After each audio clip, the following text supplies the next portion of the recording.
Hello, Hello, guys, it's and Mark. welcome to the UBports Q&A.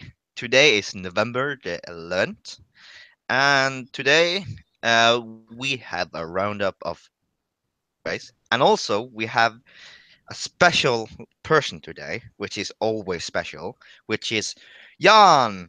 Yeah, Okay, that was surprising to me.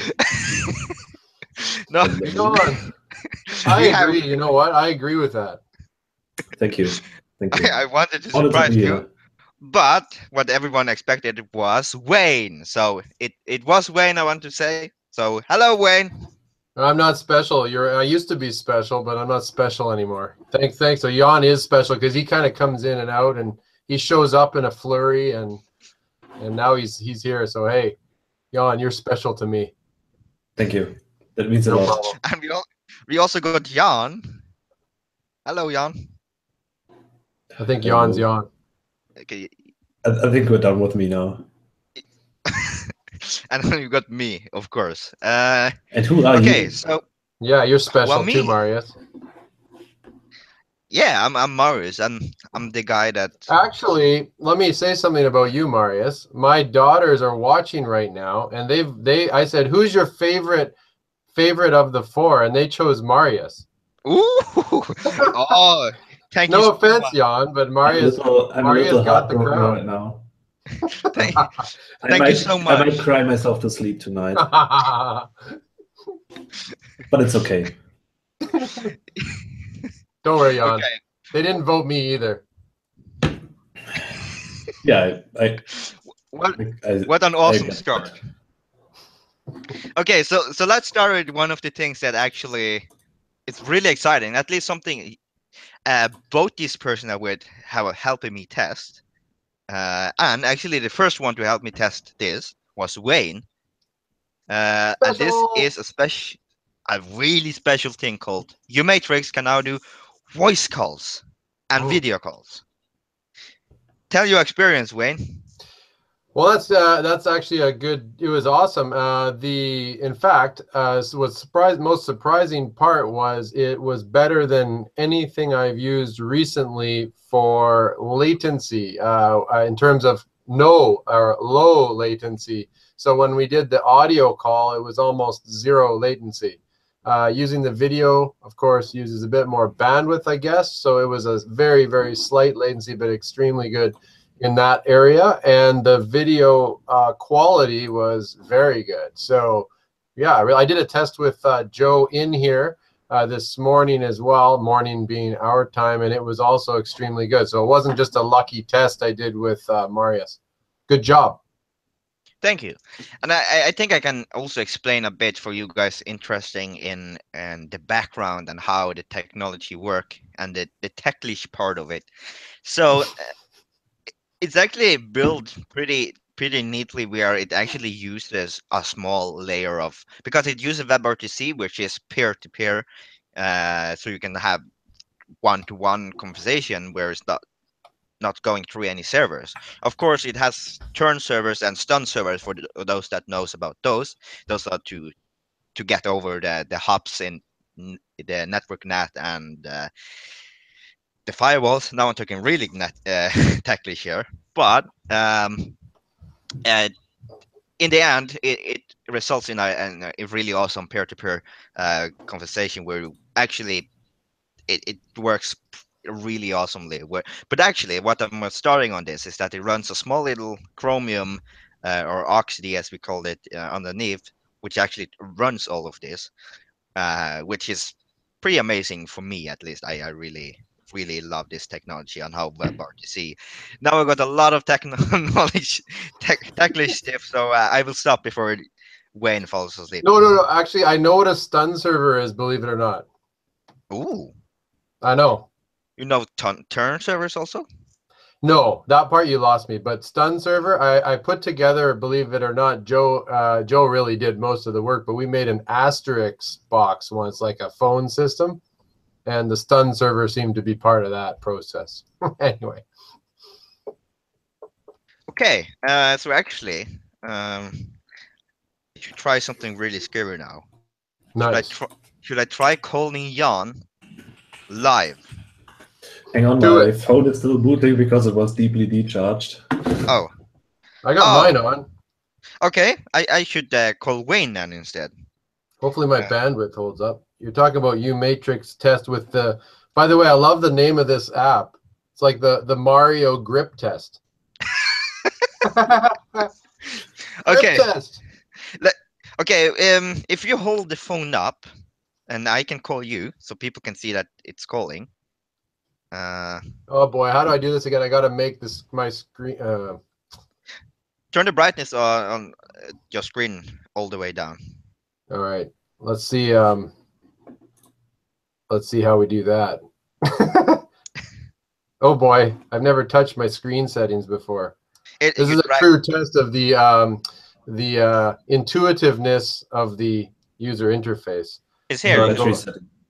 Oh, I found brightness. Yeah. You need to turn off automatic first, though. Oh. Okay. I did. Okay, good. Okay. Now let's call Wayne. Hold your phone up. I will press call. She's calling. Oh, hear that sound. That's the best part. Hey, what's that cat doing there? Hello? Hello. Hello? This works really well. As you can see me there on Wayne's screen. I will present Wayne for you guys. And I can move around. Woohoo! Yay! And as you can see on my screen, you can see Wayne there. But yeah, it works really, really well. Surprisingly, not actually surprisingly, but surprisingly. But actually, surprisingly, it's such a long time. Not a long time, but a short amount of time. This actually was developed. I would say surprisingly. So I will hang up now. Okay, so that was a good test. Ding. Yeah. So those buttons at the bottom don't work right now, correct? Well, I have a test build where you can switch camera and also mute as far as good. Yeah, I mean it works. Like, hey, it works, and it works really well. So good job. I also have a special thing which I've been talking about for a while, which Wayne has also been pushing on me, which is the push notifications. It's more like public shaming is my technique. But I really hope to get something out today or tomorrow. I'm missing the server part of it. It's not completely 100% yet, but it's coming there. So then you also will get push notification on Matrix, which is as with the voice call, can use it as a text and speak and show picture. So yeah, that was the Matrix side of the news, and we also have OTAs coming out soon. Jan, want to take this away? Yeah, OTA 3. I think we already talked about that last week. It's scheduled to be released soon. I think the last OTA was 2 months ago. So was it already? Yeah. Doesn't matter. Just whatever. Yeah. So we usually say 6 to 8 weeks between two OTAs. Now it has been a little longer, but that's also because we all had some other stuff going on and some other problems that needed attention. I don't think we have a date set in stone yet, but you will probably hear about that next time. Yeah, we also have to keep in mind that this update is not as big, and the reason for that is we have been working really hard on Xenial, get Xenial to a state where people can use it, and actually Halium developers can port their phones to it. That way we get more phones. Also, last time we talked about community channels where people from the community can push out to their devices and use our infrastructure, which also adds to having the Xenial support, which actually makes us able to do this. And also, we get to a stable base that actually is supported from Canonical. We talked about this a lot last time, so I won't go as much in detail on Xenial this time. But rallying into the Xenial way, a lot of things have been going on there also. Um, Attention has been put there quite a lot, because our plan is to move to that as soon as possible.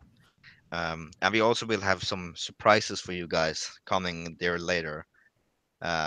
Hopefully, uh, that make will make you guys happy. I hope. But that is still not 100% set in stone yet.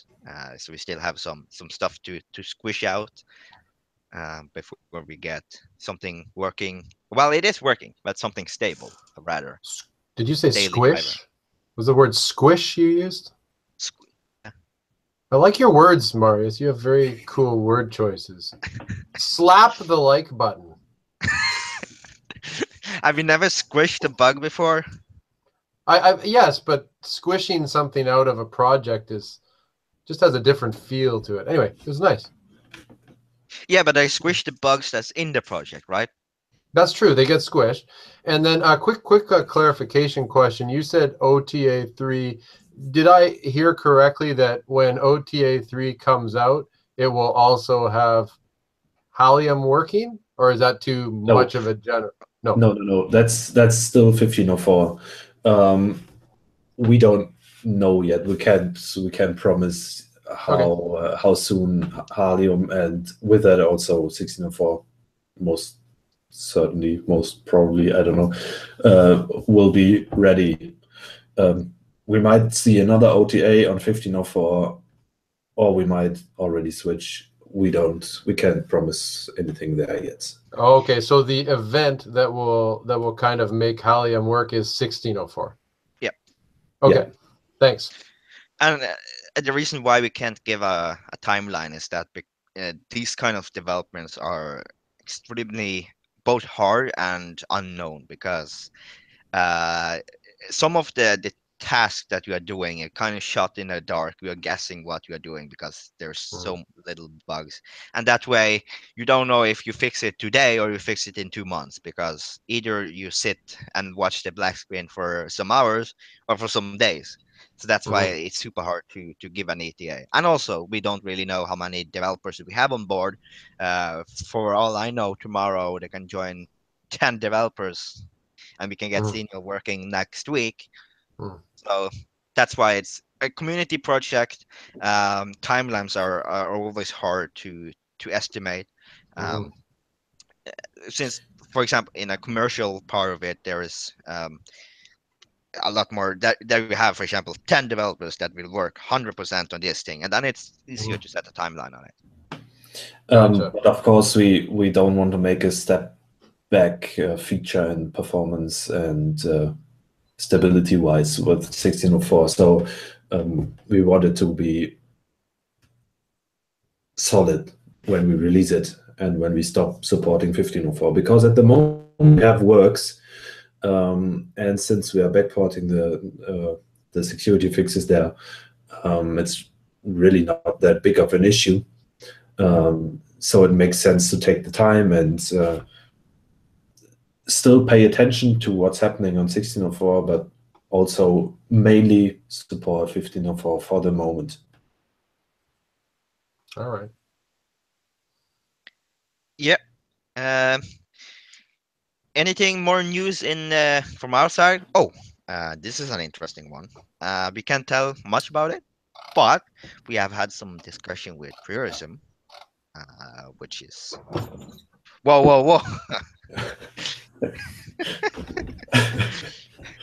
I think Wayne is listening. Well, Yeah. what can I say? Tell us more. We have had some discussion with Purism, as I said already, and we really hope to get a deal there where we get OS officially supported on a Purism phone. We're working on getting that. Right now, it's a really positive way. So thumbs up for that. More news Wow. coming next week. Yeah, well, the news is they responded and there's communication, so that's pretty awesome. Good job on that. That was Florian who started that, right? Florian, yeah, he's the Good. he's the one to blame for that. All right, good job. Um, Next thing, I think we can take some questions now. We have a question in the live chat. Will the Matrix stuff be merged with the client from what's his name? Lauria Michael. I'm sorry if I killed your name right now. Maybe Mikael. I don't It's the other way around. know. Mikael Lareal. Yes, that's the plan. Right now I'm only working for upstream for libqmatrix, libqmatrix client is the library that it uses. When that's pushed, I already have it up on GitHub. But when that's pushed, I will push it to upstream also for that one. That's the plan. But right now it's just a test because it's not 100% there yet. And Yeah, that's mostly it because it's not 100% yet, and we are not upstream in the library that it's using. Yep. Okay, cool.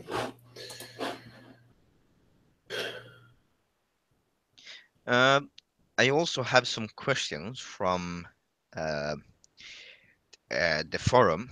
Um, some time ago, you said the community update for MyC profile will get signal. Yes, the MyC profile is one of the core devices, or at least one of the devices that will get signal.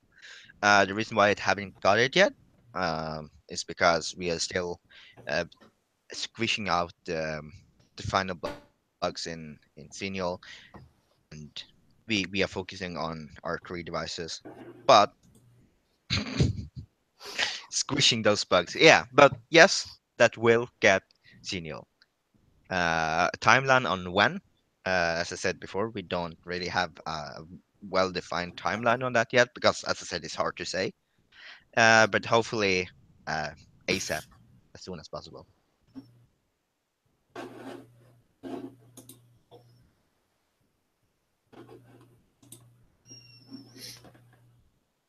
Where's Flo, by the way? Flo's not Florian home. is not home. He said he might join later, but it depends how long it will go today because And Dalton. we don't have that much more news. Oh, this is good news, so we can talk. Yeah. So if the questions don't start flowing in soon, then we Well, might actually be done a little sooner today. keep in mind, I have some stuff I could talk about for the community stuff. If you wanted, let me know. Yep. I will just take one question. I have one extra here from the forum. That's about the 50-50 splits between Vivid and Signal. I think I will take this one because I think this one is a bit unsure on the development is going to be 50-50. And sooner or later, Vivid will be dropped. But that being said, Vivid will be supported for a good while until to say it like this: when there is devices that only run Vivid, we will still support it. If there is no devices running Vivid anymore, then we will drop it. To say it like this, that way, when we say supported, I don't mean I mean that it gets security updates, it stays alive, you can use it, it's used for a well daily driver, but it probably won't get new features and those things because they will probably land in Xenio. It might get backported at some point if we figure out that part, or if someone from the community actually do the backporting. But for the 50-50 split, there will probably um, be be more time spent on the newer target and but as I said before, there will be a surprise out that will fix your issue there, that can maybe get a clear understanding of why we are uh, bumping so much energy into senior right now. So there will be a surprise wait for that, and I think this question is solved for you. Right now, it's a bit unclear of the 50-50 split. It will not be 50-50. That's for certain. But as I said, there will be a surprise that will fix your issue here. But also going back to what I said, Xenial Vivid will be supported as long as there is devices that only run Vivid.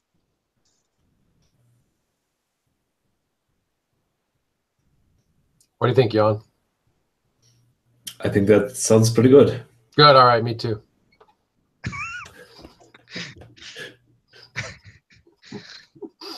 But I also think that this question, where this come from, is mostly from Patreon. Is that people are issue about the Patreon money if they are supporting something that doesn't support their device. But that also goes back to what I said with the surprise that I will come out hopefully next Q&A. We'll fix all these questions, and you don't have to worry about Vivid. Won't be any question anymore.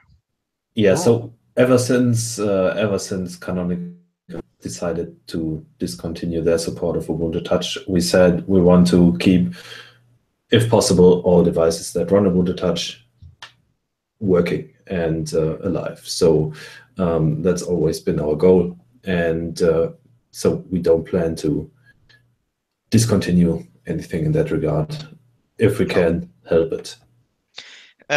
Any devices that all the devices that we have now running will be supported, even though there might be technical issues that can't take the BQ tablet up to Upstart, for example. That would require the BQ tablet to be on the legacy mode, but that's also for a later discussion. But right now, all the devices will be supported, and they will be supported in the future. Even though some devices might be stuck with the older version, but the older version will still be supported. What do you think of that, Jan?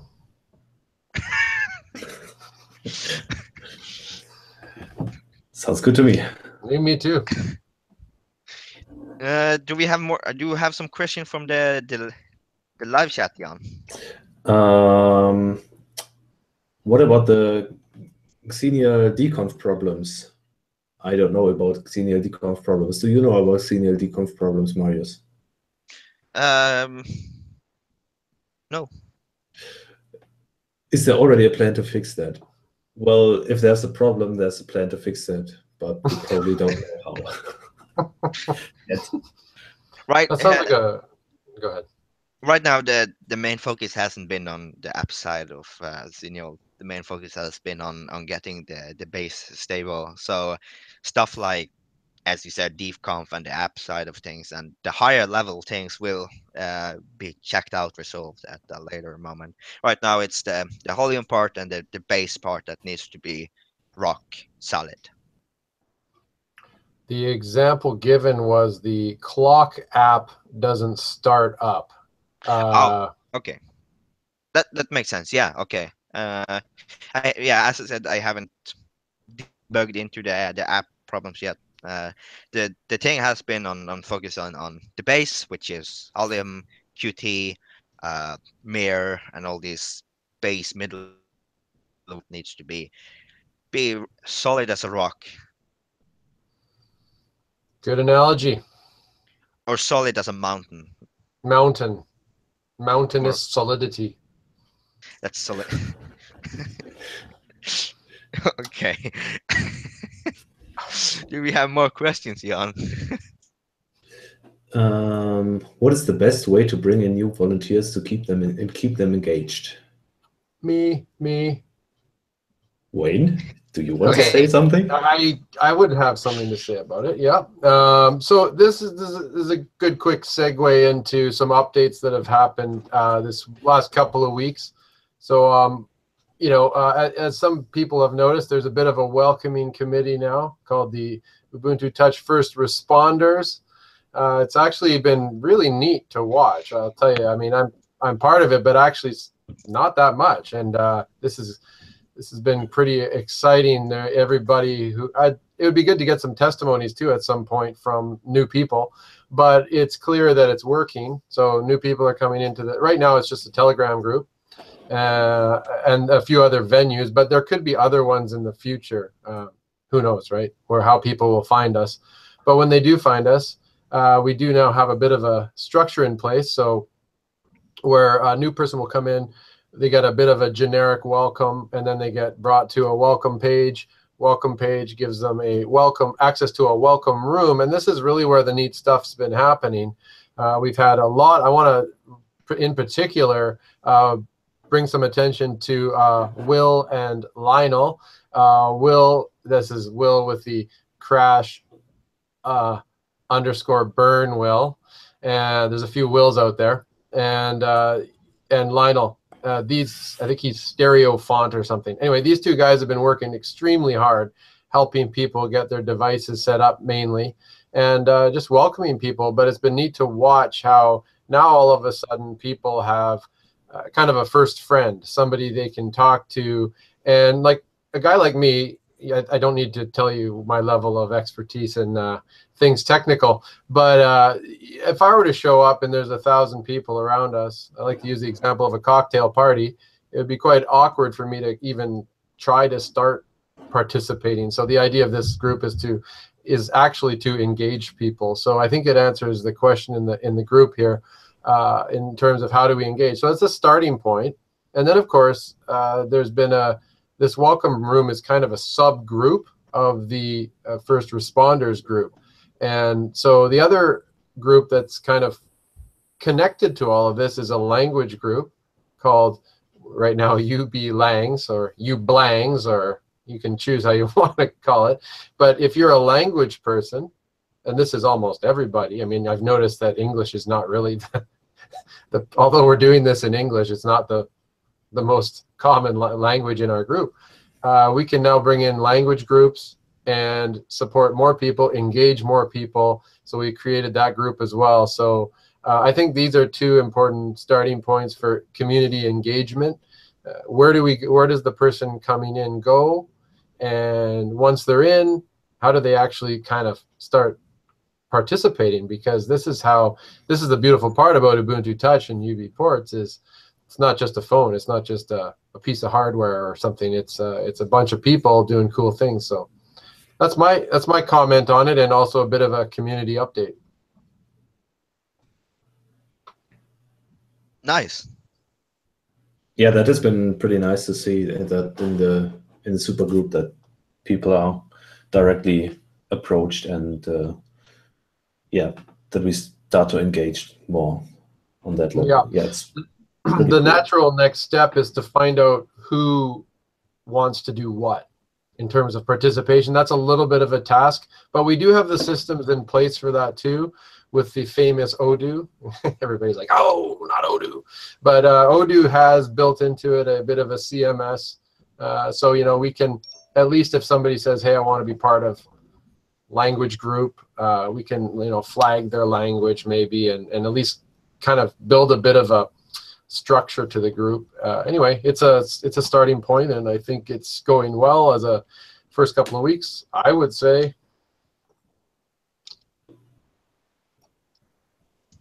That's really nice. Yeah, I have also been following in these welcoming messages, and it always amazes me when I see there is a race going on to be the first one to welcome people. Right. That's really amazing to see, and I see that the community it's super awesome and super supportive. So thank you everyone in the community. Yeah, man. Okay. Next topic or next question. I think it's already have mentioned this, but I can mention it again. Will you drop support for all canonical devices in favor for newer Helium devices? As I said, no. As long as there still is people using their devices, we will still support it. But if there is no one for using the Pro 5, for example, there's absolutely reason to support it anymore. But I don't expect this to happen anytime soon.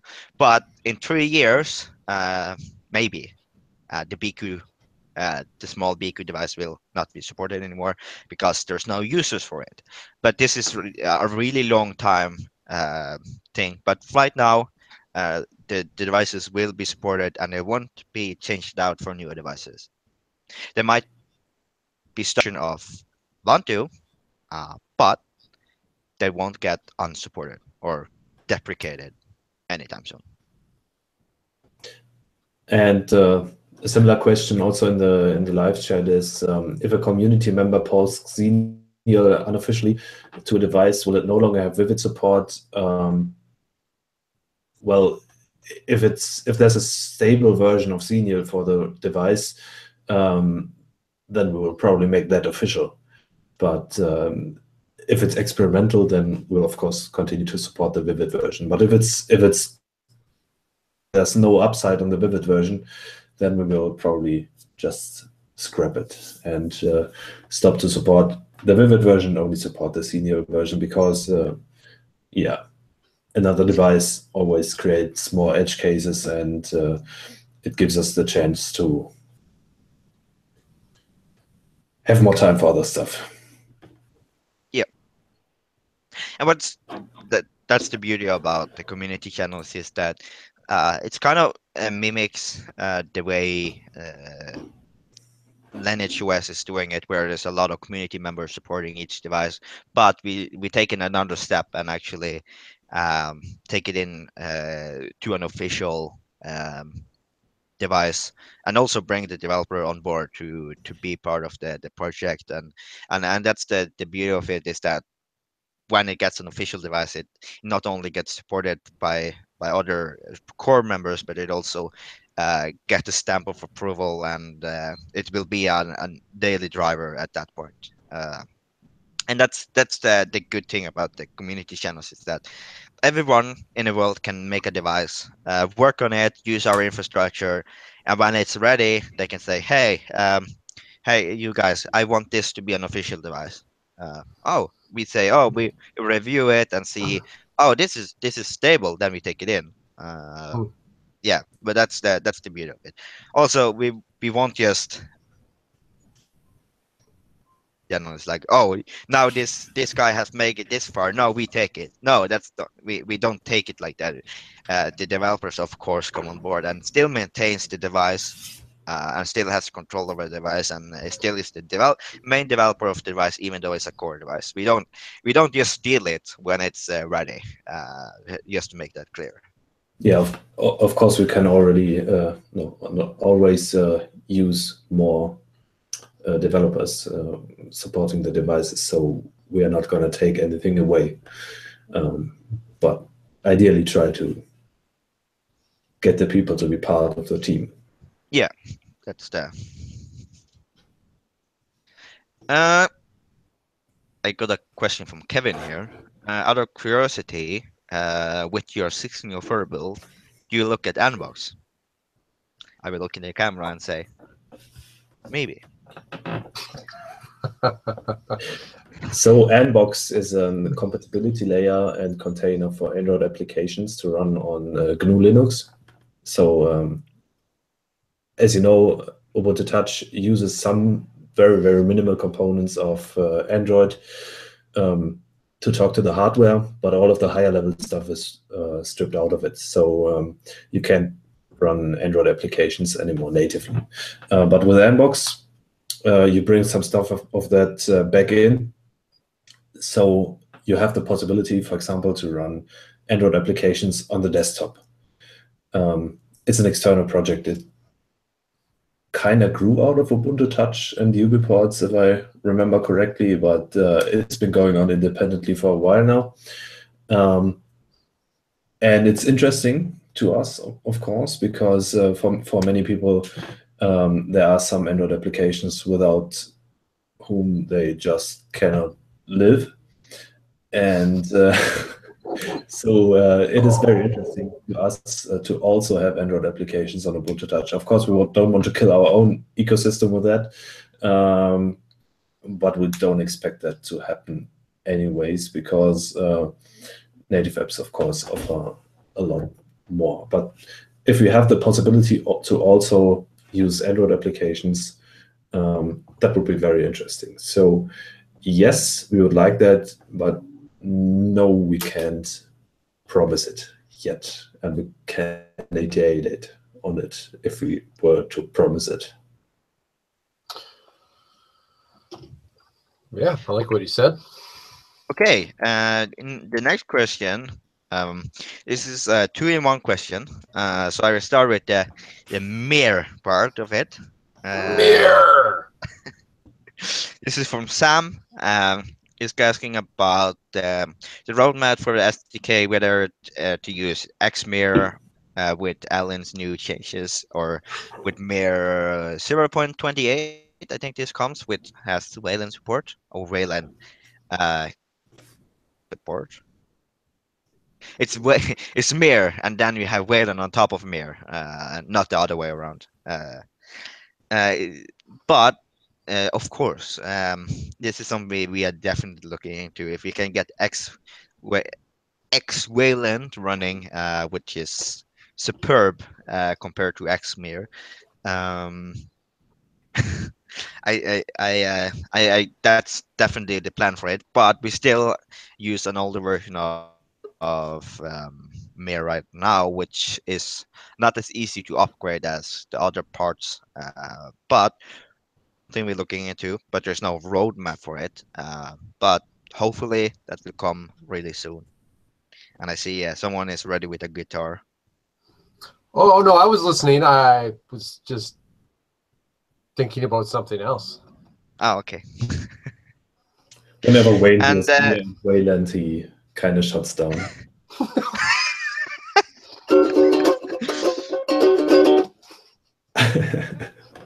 go ahead. Go ahead. You mean actually play? Yeah, I play only some, know, play the I only Mir know a sound. few chords. I got that. It could go on and on from there. Okay, he had another question in his question, so I will take another question that he has in his question. That was about push notification servers. Yes, this is ongoing work. I will send you a spec sheet that I have made, which is not official, by the way. That's just a proposal from me that can be expanded on. But that's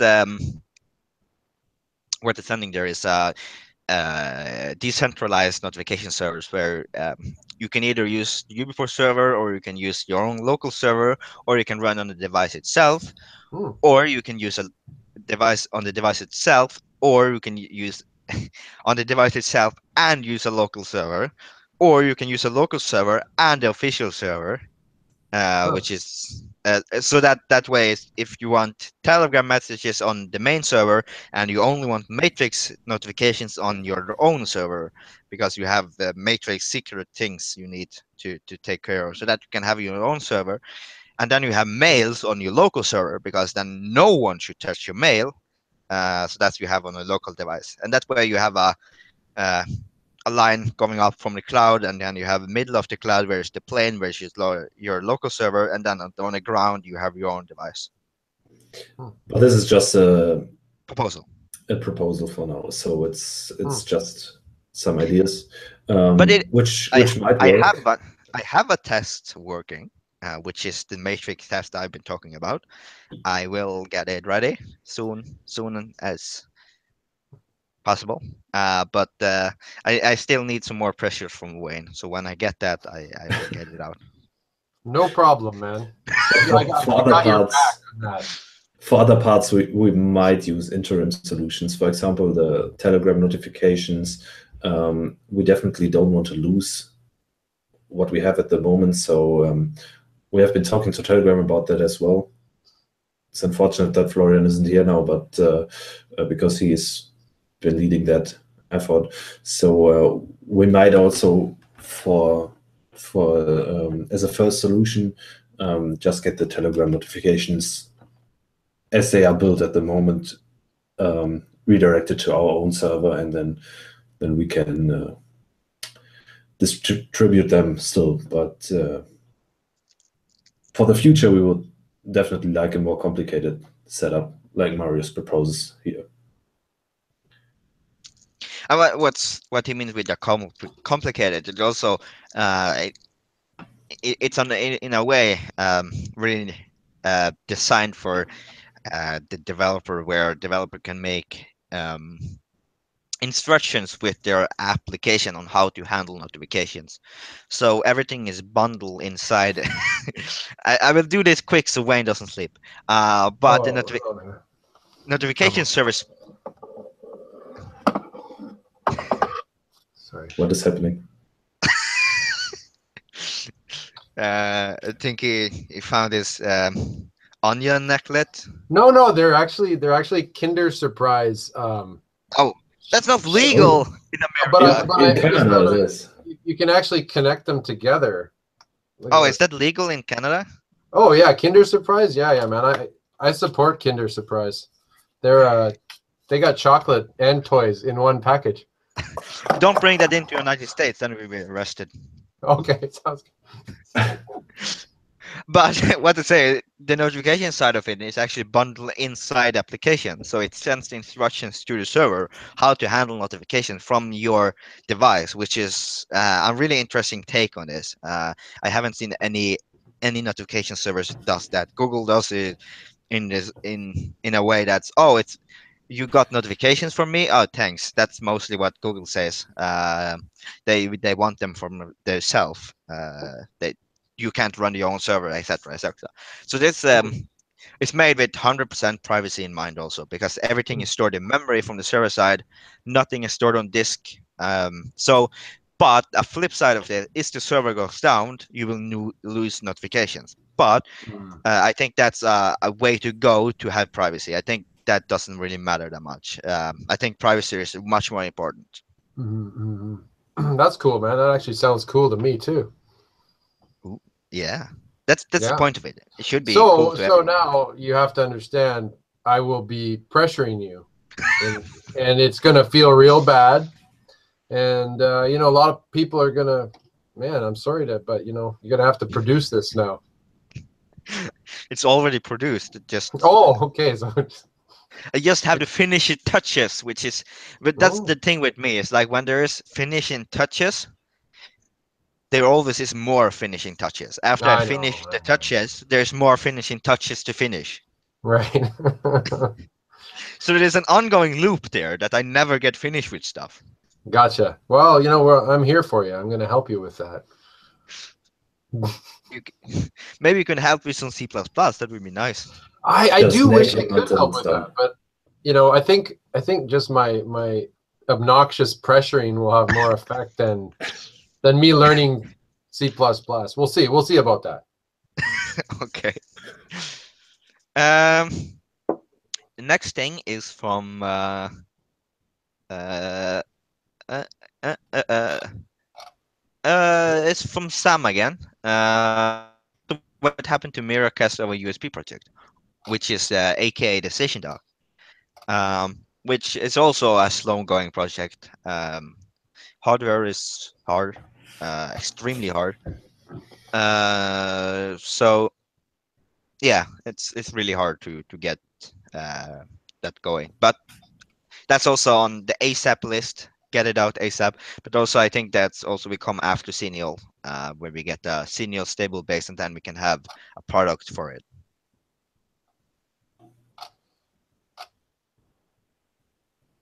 Did you hit that question with the open store monetization, or is that next? I think that's next. Okay, sorry. Uh, That's a neat question. Considering there's an official ad blocker. Well, it's not official. It's just made by me by the annoyance of having YouTube ads, because I don't support creators. I'm sorry about that. If any creators out there, no, actually I do support most of them, but not on the phone itself, because it's too annoying. Yeah. But um,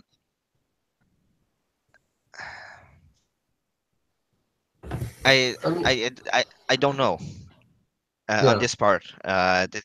Fully by the open source team, so we don't have anyone um, on the paper I am in the team, open source team, but I don't. I'm not fully up to date with their plans there. But hopefully they will. But I don't think I haven't heard anything news about it or anything talk about it. But I'm sure they have an answer for it. So I think the best thing is to ping Brian Douglas about this. He's the one that uh, has much knowledge about the open store. So just if I was an app creator, can I put an app right now into the open store and sell it? Oh, No. No. Okay. So I mean, I think it's a fair question. Is there a way? Is there going to be a way to sell an app if somebody wants to pay for it, or is it just going to be 100% free only kind of? there hasn't really been a decision on that, at least not that I know of. For a Okay. definite answer, we would have to talk to the open store team, because I'm also not up to date on this. But of course, selling open source applications is tricky, because people could just build them from source. Yeah. And proprietary applications, if you want to sell them, there's a considerably bigger platform that's probably more fond of proprietary applications out there. Just saying. Yeah, no, I hear you, but it's kind of weird. I just, on a personal level, I just think it's an interesting discussion. It's probably too long for this update, but it's a neat topic, because you kind of want to encourage all sorts of growth. Anyway. So there is an option in the open store to include an official donation link when you submit an app, and to everybody who has some funds to spare and is using an app extensively, I recommend just using that for the moment. And for app developers, most paid application stores for Linux have not been crazy successful. Right. If you look at the Ubuntu Software Center that had monetization at some point, but nobody got crazy rich of that. So That's a good point. we will of course have to look into this, but it's not as easy as just implementing a payment option and then you're done with it. What would be a nice idea would be, even though it's an open source application, you can have an option to pay what you want for download, but you can also to compile it and do all that for free. But if you don't want to go to that effort, you can pay what you want. That's also an option. But right now, I think free software is best, in my opinion. For sure. But I'm just. It's only speculation, but something like what Elementary OS is doing. I don't know if they're still doing it, but they made some noise in the past about this. They had a pay what you want option in their software center. Was it also called center? I don't know. In the Elementary OS software repository thingy, whatever, where you could get all applications for free, but you could also pay something for them, and pay what you want, but actually pay what you want, where you could also say, okay, no, I'm really tight on funds at the moment and I don't want to pay for this. And that's a great thing. It's also a great thing about Ubuntu Touch that you really don't have to pay for anything at the moment. It's not awesome for app developers. I also have never gotten anything for my apps in the open store, but any donations. But yeah, it's for the users. It's of course really cool. We also got one here about file system or system encryption. This is also still in the works. Well, it's not in the works right now, but it's still in the plans to do. It'd probably just be the home folder though, because it wouldn't make sense to do on the read-only file systems, and that's the same on each system anyway. So the home folder is probably the one that will be encrypted. But there's already is possibility for it. It's not just there's not an user-friendly possibility for it. Right, because this guy Dominic sent me a message this week saying he successfully did it. Yeah, it is possible. Hmm. It's not nowhere near Gotcha. and it easy to do. Mhm. Uh, when out there, we are counting on your pressure. Pressure guaranteed. How much bar do you have of I have pressure? a lot of bars of pressure. Wow, you got the most extensive English vocabulary around there, Marius. Bars You of know, pressure and yeah, but wow. we use bars here in Norway also. Oh, okay, It's okay. not only something that happens in Canada. Okay, so there's pressure in Norway too. Okay. Yes, there is some pressure, not How much, about but meters? Do you have meters there too, like kilometers and meters? we do have those Oh, that actually we do have the metrics that actually make sense. We don't have. that is awesome. You know, our neighbors down south don't use the metric system. Oh So it's no. kind of annoying because in Canada we have to use both. Jan is just shaking his head. Ridiculous. He's like, oh, here in Germany, we have our own metric system. Do you? No. No, we don't. I'm a gullible, by the way, if you ever want to trick me, it's pretty easy. It's called Das Mittag, Oh, the German It's wow. their meter, actually. Der Mittag. It, it's always a bit longer because Germans want to be a step ahead. Right. That's interesting. That's us. Uh, We have a question about scopes. We already talked about that multiple times, and I think we still don't have a definitive answer. Are you going to drop scopes? Any idea how to improve them? I'm a fan of scopes. I think, yeah, this goes to the community. If community likes scopes, we get scopes. If community hates scopes, we remove scopes. Yeah, this goes back to the sticks and stones and saying that this is a community project. That way, the community decides where things go. So, if make some noise if you want the scope, and make some noise if you don't want scopes. Uh, right now, there is no immediately plan to. I Is want that one? scopes. You want scopes? Okay. Am I allowed to make noise to Do No. it. Do it. You need No. to get about killing scopes now? Uh, okay, I should be careful with my words because everything can take it literally here in Hey, this. we got a scopes vote in the super group. Oh, Yeah. So oh, what we really need for them is for scopes is ideas on how to improve them. and also Especially ideas on from how to kill them. developers. I think I already talked about this multiple times on the Q&A, but my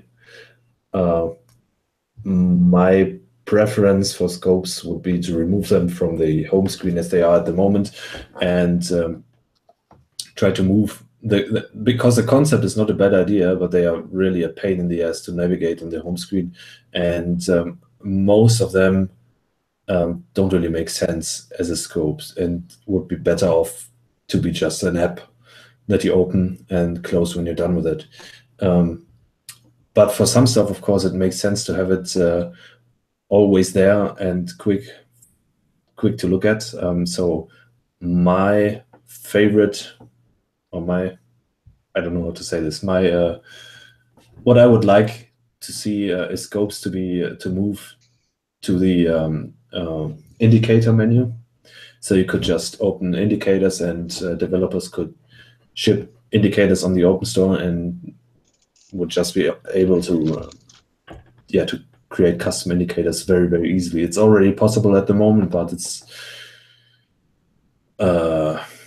it involves way too much tinkering.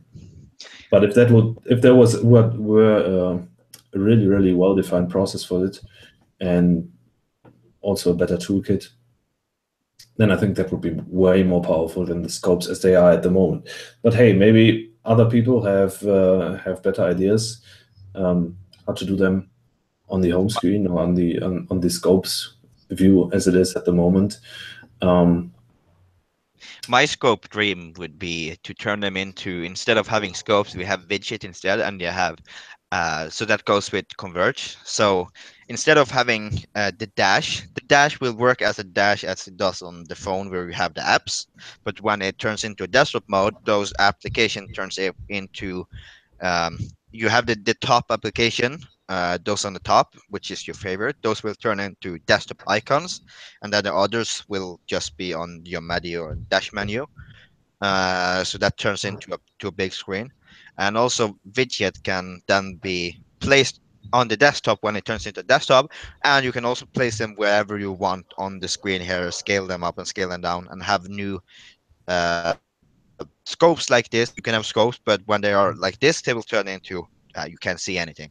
But you can place them around wherever you want on the screen on the desktop, and also on the mobile. You can either make them a big page, a next page, or you can make it in the application menu. So that's my idea. I have some mock-ups ideas for me. They doesn't look great, but they have functionality in it. Because Yeah, I was I'm gonna no say, designer. visuals on what you just said would be pretty helpful for a guy like me, because it almost made sense what you said. I was, It all, but I think the picture would really help me. Yeah, so we appreciate anything in this regard.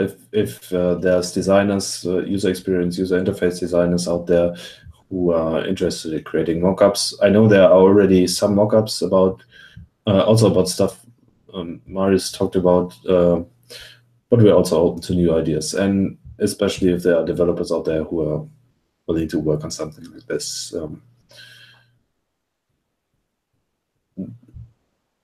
Speak up. Come to us. JanStopWorking.exe.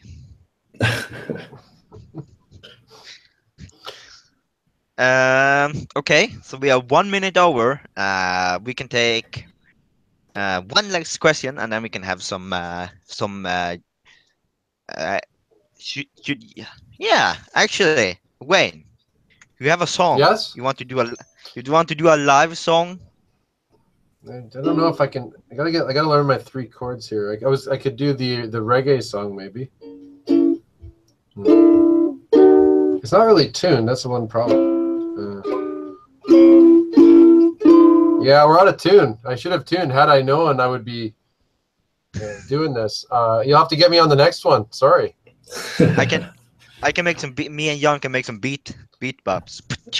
You know, I was thinking about it. Every time you say, you know, we need to be working on the bass, I'm like, I keep thinking about beatboxing. We got to work on the bass. That's right. That's exactly right. And then the other thing you said that was, I guess you guys are too young to know who Vanilla Ice is, right? Oh no, Vanilla Ice. No? Oh really? Ice cold. Oh really? Oh, that's awesome. I didn't know. I have seen all the Yantron videos. Oh, because at some point you said, if I have a problem, I'll solve it, and that was a really key line from Ice Ice Baby. If you have a problem, yo, I'll solve it. Check out the hook while my DJ revolves it. Have you seen his horrendous movie, by the way? I haven't, but you know what? I really want to. It's been a historical video I've wanted to watch. It's so bad. It's so bad, but at the same time, really, really awesome. That's the best part about it. I love awesome where it's painful to watch. Like when somebody walks through a shopping mall and they accidentally walk into a glass door a little bit, and it's kind of embarrassing. Those kind of movies are quite funny, where you feel bad for the person a little bit, little pity. I was like, I love the part where there's a woman riding a horse at the same time as Vanilla Ice is riding a motorcycle.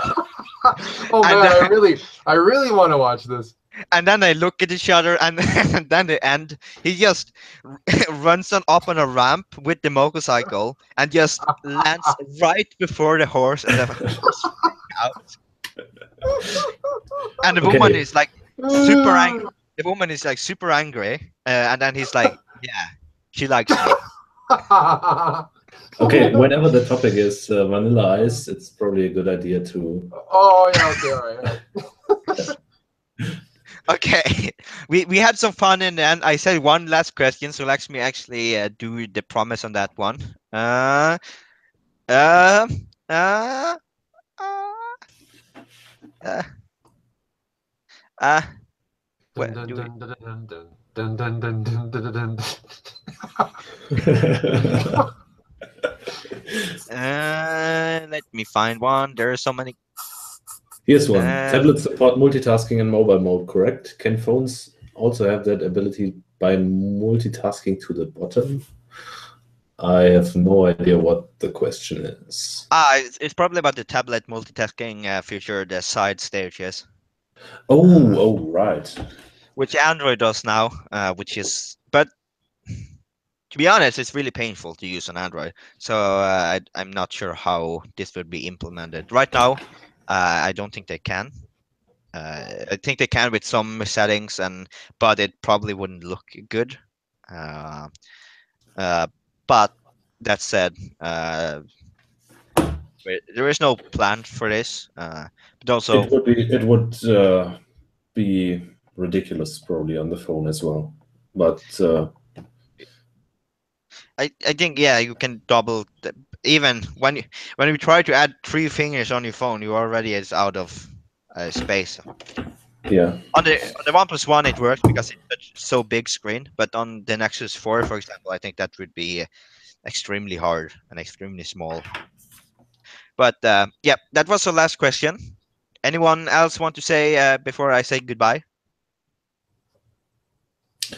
no, I think we're good. Oh, I like what you said Okay. there. Okay, then we do as always. Slap the like button down below. Hit Slap the like subscribe. button. Hit subscribe, and also check out our website. How Yeah. many bars of pressure does it take to slap the like button? How And many dying inside. bars of water pressure do you have to get to actually slap the like button? Okay, Serious, we serious will face. we will end this before Jan actually shuts down completely. So okay, everyone, have a nice one and use Ubuntu Touch. Bye. Ubuntu